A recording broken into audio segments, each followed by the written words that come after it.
All right, Jeremy, you're live 855 feet of STRAT Las Vegas. Are you ready? I am ready. In 3, 2, 1. Ready? No! Oh gosh! Spoilers, what you're about to see never should have happened. Hi, I'm Jeremy, and this is your Geek Fix, where we talk about everything from anime to movies, games, and prop collecting with the people who make and love it. We also have a weekly podcast, and we'll continue to make videos like this, where we travel to different geeky locations. But you're not going to see it unless you click that subscribe button and that reminder bell. I mean, after all, it's free to join and would help us out immensely. Also, watch to the end of this video to see our New Vegas trailer. In fact, last time we went to New Vegas where we visited Mr. House, better known as the Las Vegas Stratosphere, or STRAT. At 1,149 feet, it is one of the tallest structures of its kind in the world, surpassed only by the CN Tower in Toronto. You can also jump off the tower using the longest vertical zip line that provides a controlled fall to the final stories. And one day, I'm going to do that. Bucket list, you'll see, mark my words, I'm going to do it. And that brings us to today. I have the opportunity to go back to Nevada to be able to jump off of a building, the Stratosphere to be specific. So, it's kind of the cheapest place to travel to meet up with my dad and with Logan. And so I've scheduled the jump for tomorrow, and then Saturday we're going to be doing some really nerdy things. So off to the airport, I've got to take off about 3 o'clock, so should get there pretty early today.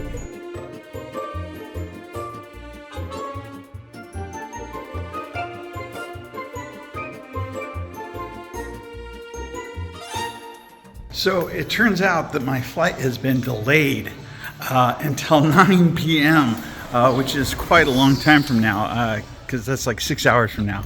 And so they told me that I have two choices. Either A, I can hang out and inside of this small airport where they have no restaurant or anything that's open right now, or I can go into town, and they said as long as I'm back by about 7 o'clock, because it's still 2 hours before the flight will be taking off at 9 p.m. It was originally supposed to be at 3.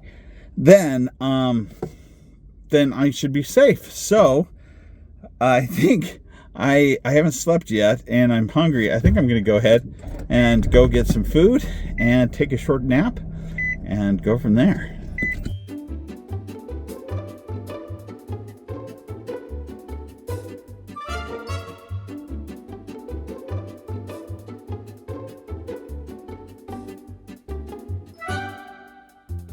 All right, it looks like there's more cars here now, and so should be pretty good to go.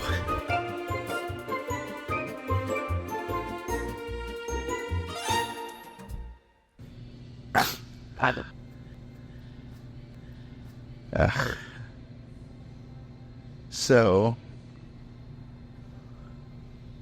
I'm kind of stuck. The whole thing's over already. I'm waiting for a call back to find out what to do next, but it's just like that, it's over. Hey, I got bad news. So I called my dad and Logan to let them know I wasn't coming, and then I called the Stratosphere to cancel the jump. With flights only leaving from that airport once a week, I'd missed my one opportunity. I think the hardest thing in these kind of moments is accepting that there's just nothing else that you can do. I'm in Omaha.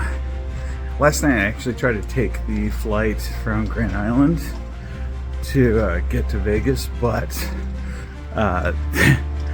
they told me to leave and come back because it had been delayed till 9 p.m. And so when I came back, they said to come back a little bit before 7. I got back a little bit before 7. And then when I got there, they said, oh, the flight left at 6:30 early because the pilots arrived after all. So they reset it up for up here in Omaha. So flying out at 11:45. So I'll be there still.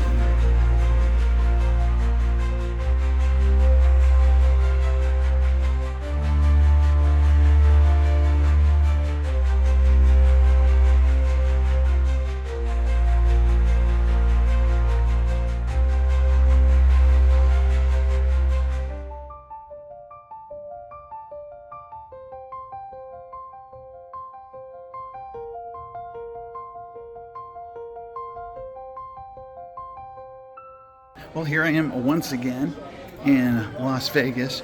Ironically, once again, the flight was delayed because apparently they shut down the airport when there's any rain at all. And so other people even started leaving. And luckily I stayed around, and so I was able to still make my flight. With only a day and a half left in our trip, there's a lot of things you could do when seeing Las Vegas. Sure, we went back to do a lot of the things we did last time. Check out our new Vegas video to see some of that. But I wanted to go someplace new, someplace I'd never been before.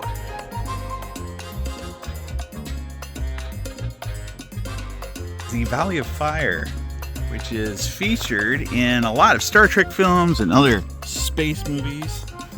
Only 45 minutes from Las Vegas, you can get the most unbelievable pictures. But this Instagram dream is not only a great photography spot, but the perfect location for reliving your sci-fi fantasies in the most nerdy way possible. And that's what I was going to do, right in front of the tourists and the visitor center. I wanted to film some of my wand company props for a video that I was working on, and this was a perfect location. I even did my own stunts without dying or falling down or breaking something. We also went to another area that was also a popular movie location. We started a hike, but found out that there was some angry goats that had some kids and they were chasing people down the hill. And then the police arrived to kick us out. It's weird to be in an open valley and get told that they're closing for the night. Like, you don't have to go home, but you can't stay here. But that was okay, because I needed to get home and rest up for what awaited me the next day.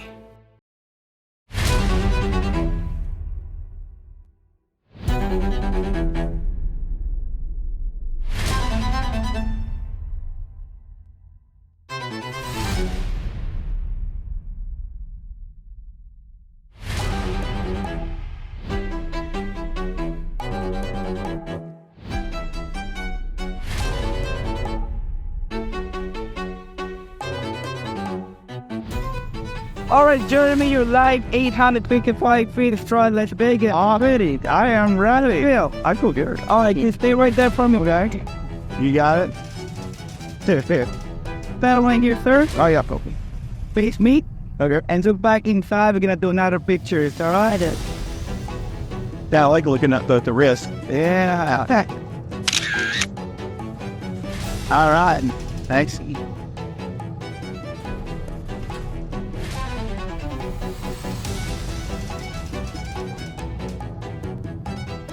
Alright, Jeremy. I want you to face that way. Both hands on the wrist. Hands here. Okay. Am I leaning off or jumping off? Back up and do it. Done. And train is spread. Jeremy, put your right hands on the rail. Oh. And on the other side. Okay. Put your toes off. Go to the edge. I'm gonna do a countdown, and here it goes. Release both hands, okay? Ready? Right now, put it in back. Oh, sorry. Here we go. Okay. Give me a second, alright? Okay. Jeremy, in 3, 2, 1.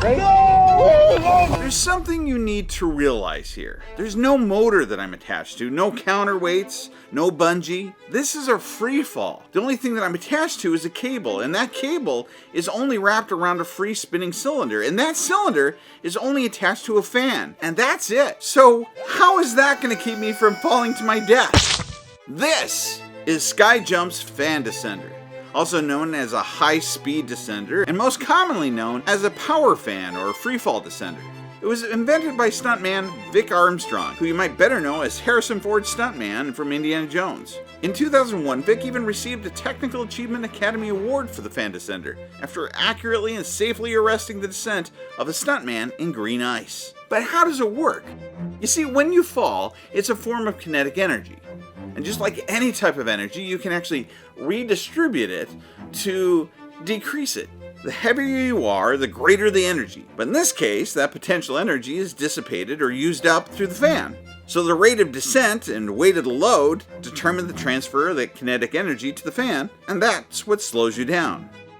You'll also notice that it's not a perfect cylinder, it's a cone shape. If it's a perfect cylinder, it would either be too fast or take too long because it would be an equal rotation from one end to the other. The cone-shaped spindle changes the rate of rotation. Where the spindle is wider, there are fewer rotations of the fan. Where it's thin, there's more. So energy transfer changes as the cable's rolled off the spindle from one end to the other. And that slows the descent as you approach the ground. Of course, there's still other factors that can be dangerous. And luckily, SkyJump has multiple checks and balances for these. They literally have 2 people check and recheck you, everything from the harness to clips, and it can take a while.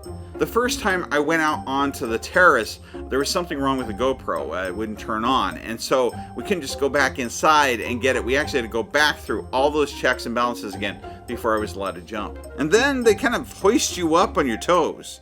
So you're standing on the ledge on your tiptoes, holding onto the bars, which is a little uncomfortable. Jeremy, in 3, 2, 1.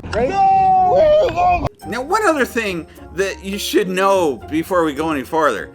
Before I even tried this, I had watched multiple people jump and had heard multiple people say what that beginning descent was like. And everyone said you expect in your brain that thinks that it knows what this is going to feel like you're just stepping off a curb or something. And what you find is that when you first step off, you drop a lot faster than you feel you should be. There's something about your weight at that point or something makes you suddenly just drop, and it can take you off guard. And I thought I prepared myself for that, but as you'll see here, clearly I hadn't. 3, 2, 1. Oh gosh! Look at that! Check that out!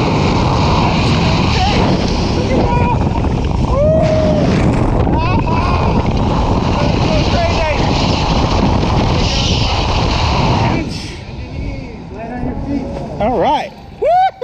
That was pretty good. When you're actually doing it, it seems like it takes a lot longer. I noticed that when I watch it from the lower angle, it seems like it goes a lot faster. So with that off my bucket list, what should I do next? Let me know in the comments below. Be sure to check out our new Vegas video. Also stay tuned for next time when I fulfill another bucket list item by meeting Adam Savage. But what should be a simple trip turns into 5 days of planes, trains, and automobiles. And with my luck so far this year, You just never know what's gonna happen. stay tuned, like, subscribe, comment below. This has been your Geek Fix.